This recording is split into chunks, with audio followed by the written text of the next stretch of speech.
Hello class 10th। बेटे आज मैं आपको आपका जो एक नेक्स्ट बुक है आपकी, जिसका नाम कृतिका है, ठीक है। उस कृतिका के बुक में जो जो चैप्टर आपकी बोर्ड के लिए जो आपके सेलेक्टेड हैं, उनमें से आज आपका फर्स्ट चैप्टर आपका है माता का आंचल, उसे आपको मैं एक्सप्लेन करूँगी। उससे पहले मैं आपको थोड़ा और पिछले उसकी जानकारी दे दूँ। पिछले जो मैंने आपको वीडियोस अपलोड किए हैं, उनमें जितना आपका 2021 का सिलेबस है वो सब काव्य और गद्य दोनों में हो गया है, दोनों में मैंने कंप्लीट कर दिया है, और इवन व्याकरण भी आपकी कंप्लीट हो चुकी है। अब आपका ही लास्ट जो है, ये जो कृतिका बुक है, उसके जो चैप्टर हैं शेष, उनको मैं एक्सप्लेन करूँगी। उससे पहला चैप्टर जो है, ये है माता का आंचल, जिसका नाम है, जिसके राइटर हैं शिव पूजन सहाय जी, ठीक है। अब देखिए इस पाठ में आपका बोर्ड में क्या आता है, बोर्ड में आपकी इसमें गद्यांश के आधार पर क्वेश्चन आंसर नहीं आते हैं, इस बात का आप विशेष ध्यान रखेंगे। इसमें केवल क्वेश्चन आंसर आते हैं। इस बार बोर्ड ने थोड़ा इसमें चेंज ये किया है। पिछली बार तक तो इसमें ये होता था कि इसमें केवल एक क्वेश्चन आता था, जो कि आपके पॉलिटिकल प्रॉब्लम से रिलेटेड हो सकता था, या सोशल प्रॉब्लम से रिलेटेड हो सकता था, या आपकी फैमिलियर प्रॉब्लम से रिलेटेड हो सकता था, जिससे कि समाज में समस्याओं के आधार पर क्वेश्चन होता था, जिससे कि समाज में कुछ सीख मिले बच्चे को, जो कि आज का बच्चा कल का भविष्य है, तो उसे कुछ समाज की समस्याओं की जानकारी हो और उसके निराकरण का उपाय भी पता हो करके बिफोर लास्ट ईयर तक एक क्वेश्चन आता था कृतिका में से। लेकिन इस बार सीबीएसई ने पैटर्न आपका चेंज किया है, और इस चेंज पैटर्न के कारण आपके इसमें से, इस कृतिका में से 10 क्वेश्चन तो ऐसे आने वाले हैं जो ऑप्शनल होंगे, और कुछ क्वेश्चन ऐसे भी आएंगे जो आपको लेंदी होंगे, करीब 30 से 40 शब्दों में उसका आपको क्वेश्चन का आंसर देना पड़ेगा।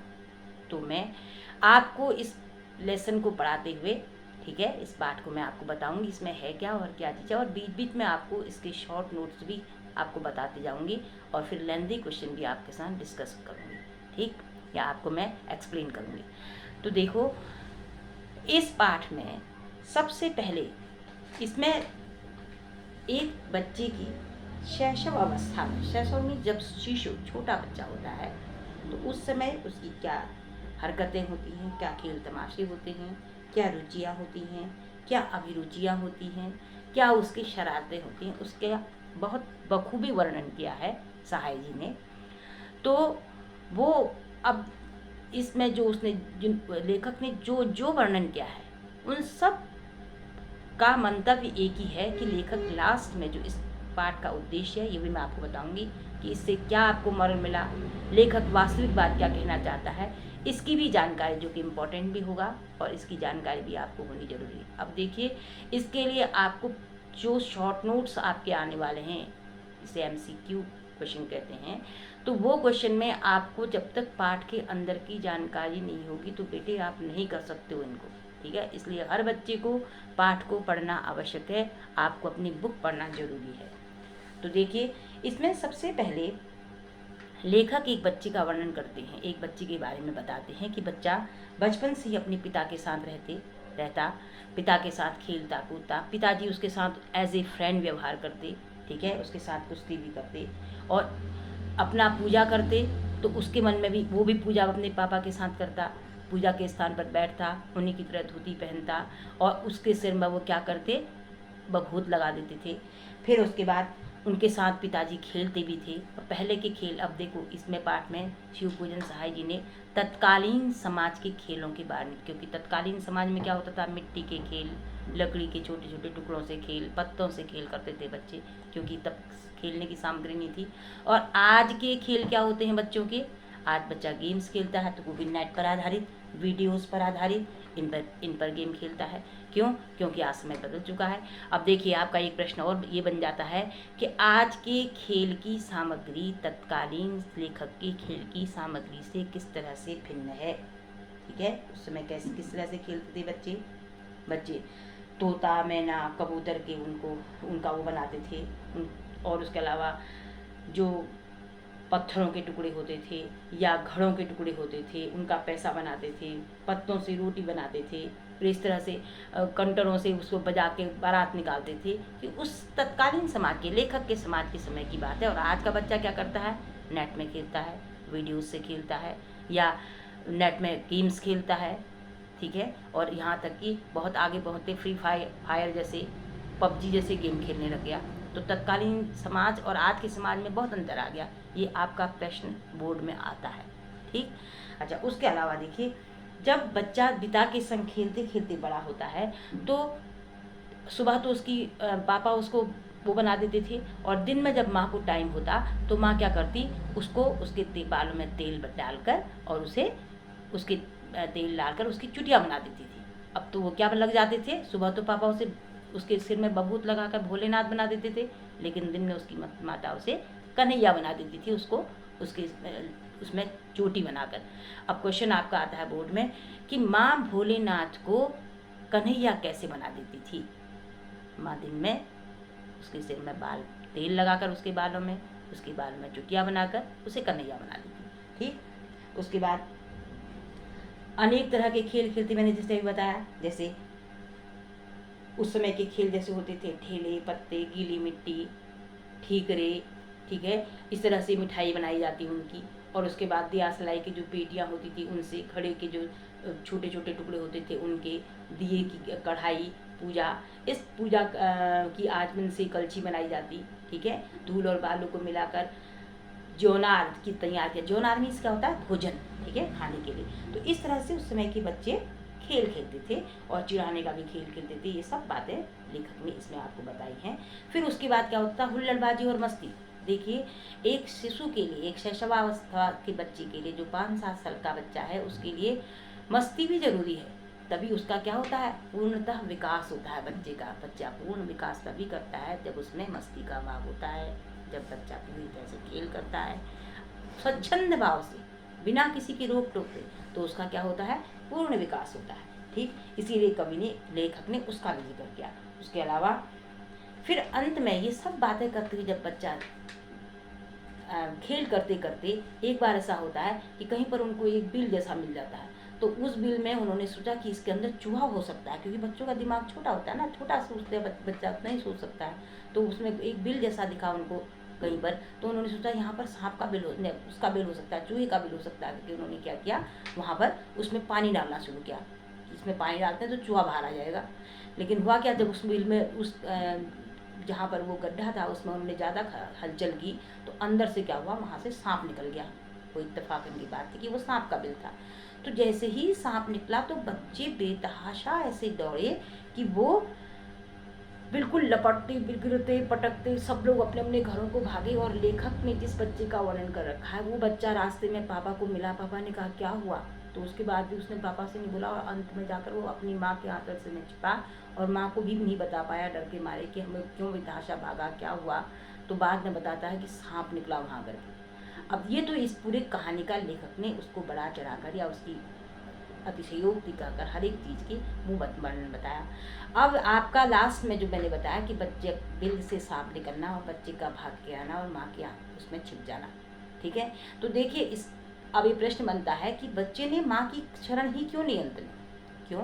क्योंकि बच्चा जो होता है माँ के साथ इतना ज़्यादा घुला मिला रहता है, अगर चाहे पिता उसके साथ कितना भी वात्सल्य दें, कितना ही प्रेम दें, कितना ही खेल करें, हर बच्चे का ये आदत होती है, हर बच्चे का ये प्रवृत्ति होती है, स्वभाव होता है कि वह दुख के समय अपनी माँ को ही पुकारता है। जब उसके ऊपर संकट का वक्त आता है तो उस समय वह अपनी माँ की आंचल में जो सुख पाता है, जो सुकून पाता है, वो अन्य से नहीं पा सकता। इसीलिए लेखक ने जिस बच्चे के बारे में कहा, वह भी अंत में माता की गोद में जाके अपनी माँ की आंचल में जाके ही छिपा, ठीक। ये तो इस कहानी का पूरा ये आपको मैंने कहानी समझा दी। अब इस कहानी के आधार पर आपके क्वेश्चन क्या बनते हैं, ठीक है। अब इसमें देखो, मैंने जैसे आपसे कहा कि जबकि लेखक ने जिस बच्चे का वर्णन किया, उनके पिता जो थे उस बच्चे के साथ मित्रवत व्यवहार करते थे, एज अ फ्रेंड व्यवहार करते थे, और उसके बाद भी वह अंत में माँ की शरण क्यों लेता है, मैंने बताया क्योंकि माँ का आंचल ऐसा है, माँ की ममता ऐसी है कि उसका कोई मूल्य नहीं है। उसका कोई दूसरा कोई व्यक्ति दे ही नहीं सकता। कोई कितना ही प्यार करे, कितना ही लाड़ करे, लेकिन बच्चे को अपनी माँ का ही आंचल सर्वोत्तम लगता है। ठीक, विपत्ति के समय खासकर अगर विपत्ति बच्ची को पड़ती है तब वह किसी को याद नहीं करता बल्कि अपनी माँ को ही याद करता है।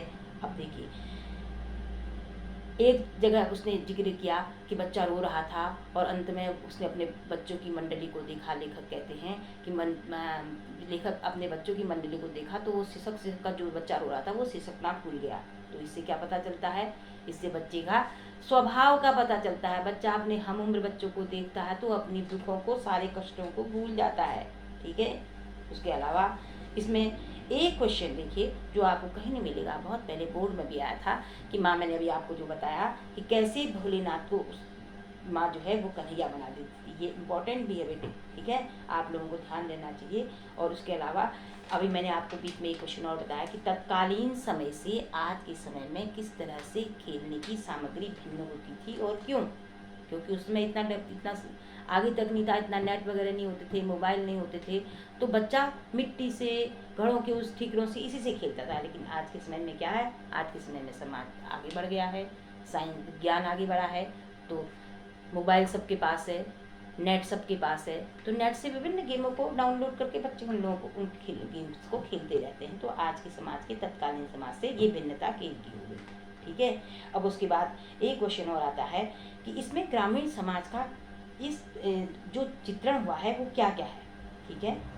पहले से क्या होता था? ग्रामीण समाज में कुओं से सिंचाई होती थी। ठीक है। और आज क्या है?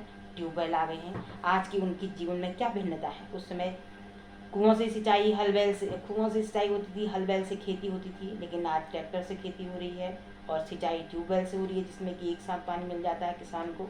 ठीक है। और उस समय जो था ग्रामीण अंचल में मौज मस्ती और आनंद मनाने का था, लेकिन आज बच्चा क्या हो गया है? पढ़ाई लिखाई और अपने फ्यूचर को लेकर इतना चिंतित है कि वह ये जो मौज मस्ती है इसको सब भूल गया है, जो कि बच्चे के लिए मौज मस्ती बहुत ज़रूरी है उसके संपूर्ण विकास के लिए। तो मौज मस्ती भी बच्चे को मिलनी ही चाहिए। बच्चे के ऊपर पढ़ाई का या उसके भविष्य का भूत सवार बचपन से नहीं करना चाहिए। ठीक है। अच्छा, उसके अलावा बच्चे अपने माता पिता के प्रति प्रेम को कैसे अभिव्यक्त करते हैं? एक क्वेश्चन ये भी है आपका इसी पाठ में, कैसे अभिव्यक्त करते हैं? बच्चे भी तो अभिव्यक्त करते हैं प्रेम को, केवल माता पिता ही थोड़ी दिखाते हैं वात्सल्य। बच्चे कैसे दिखाते हैं? बच्चे क्या करते हैं? उनकी गोद में बैठकर, ठीक है, उनकी बातों में रुचि लेकर, उनके साथ खेल करके, या और अब उनकी जो बर्थडेज वगैरह मनाए जाते हैं या उनकी एनिवर्सरीज वगैरह मनाई जाती हैं, तो इससे बच्चे के भाव प्रकट होते हैं पेरेंट्स के प्रति। पेरेंट्स जो होता है वो गदगद होता है अपने बच्चे के उन भावों से। तो उन भावों से पता चलता है कि अब बच्चा अपने पेरेंट्स से, अपने माता पिता से कितना प्यार करता है। ठीक। उसके अलावा और भी इसमें, ठीक है, इसमें और भी ऐसे बहुत से क्वेश्चन हैं कि जैसे आपको एक क्वेश्चन बनता है कि लेखक के पिता अपने बेटे को भोलेनाथ करके क्यों बुलाते थे? क्यों बुलाते थे भोलेनाथ करके? क्योंकि वह उसे क्या करते थे? धोती पहनाते थे, उसके सिर पर बभूत लगा देते थे। तो बभूत लगाने जैसे बभूत शिव जी लगाते हैं, तो शिव जी का नाम ही भोलेनाथ है, इसलिए उनके पिता भी उनसे भोलेनाथ कह देते थे। ठीक है। अब एक क्वेश्चन और बनता है कि इनकी पिता की क्या विशेषताएं थी? उनके पिता की विशेषताएं क्या थी? वो ईश्वर के भक्त थे, धार्मिक थे, स्नेही थे और भोले स्वभाव के थे। ठीक है। और उसके अलावा उनका रोटेशन जो था सुबह जल्दी उठने का था, क्योंकि उनको धार्मिक व्यक्ति थे इसलिए। और उसके अलावा स्नेही स्वभाव के थे उनके पिता। जो जिसकी विशेषताएं होती हैं वही उनकी, जो जिसके गुण होते हैं मनुष्य के, वही उसकी विशेषताएं कहलाती हैं। ठीक। तो इस तरह के उनके पिता की विशेषताएं आ जाती हैं। और भी बहुत से क्वेश्चन इसमें ऐसे बनते हैं कि जिससे कि आप इस पाठ में से उन प्रश्नों के उत्तर दे सकते हैं। ठीक है। अब देखिए, इसके एक क्वेश्चन और बनता है कि इस पाठ से आपको बाल स्वभाव की कौन सी जानकारी मिलती है? कौन सी जानकारी मिलती है? कि बच्चों का जो मन होता है वो क्या होता है? निश्चल होता है। ठीक है। वे बच्चे अपने मन में कोई सुख दुख या किसी से वैमनस्य का भाव या द्वेष ईर्ष्या का भाव नहीं रखते हैं। ठीक है। उन्हें जो सामने सही लगेगा उसी को वह देखकर उसी में रो जाएंगे, उसी में खुश हो जाएंगे। अपने मन में किसी तरह का टेंशन नहीं रखते हैं, कोई तरह का बोझ नहीं रखते हैं, किसी की बातों को याद करके बच्चे परेशान नहीं होते। इसीलिए तो कहा है कि बच्चे मन की सच्ची, सारी जग की आँख के तारे। ठीक, तो इस तरह से बच्चों के बारे में, उनकी स्वभाव की, बात स्वभाव की जानकारी ये प्रत्येक बच्चे में पूरी तरह से पाई जाती है। ठीक है, अब देखिए एक क्वेश्चन आपका और बनता है कि बचपन जो होता है वो निर्दोष और निर्भय होता है। ठीक है, कैसे बताएंगे इस बात को, इस पाठ के आधार पर? क्योंकि बचपन जो होता है वो क्या होता है, जैसे उसकी वास्तव में, जैसे उनके पापा उनको भोलेनाथ बनाते थे, भोलेनाथ की तरह ही मन उनका निर्दोष होता है बच्चों का। वो किसी भी बात के दुष्परिणाम का कोई भी बात वो करते हैं, उन्हें पता नहीं होता इसका परिणाम बुरा हो सकता है, और इस बात की उन्हें जानकारी नहीं होती है, और उनको सोचना भी नहीं चाहते उन्हें। क्योंकि एक बार उन्होंने अपने टीचर मोहसिन तिवारी जो है उनको चिढ़ा दिया था, एक बार किसी बूढ़े दूल्हे को चिढ़ा दिया था, लेकिन उन्हें परिणाम ये नहीं पता था कि वो घर में पहुंच जाएगा, फिर पापा से शिकायत करेगा, ऐसा पता नहीं था उनको, या हमें मारेंगे टीचर करके, ऐसा ज्ञान नहीं था उनको, इसलिए उन्होंने उनकी मजाक बनाई। ठीक, तो बच्चा जो होता है वो क्या होता है, मैंने बताया जैसे कि निश्चल होता है, निर्भय होता है, डरने की उसे आदत नहीं होती, और इसी तरह से वो अपना विकास करता है, बड़ा होता है।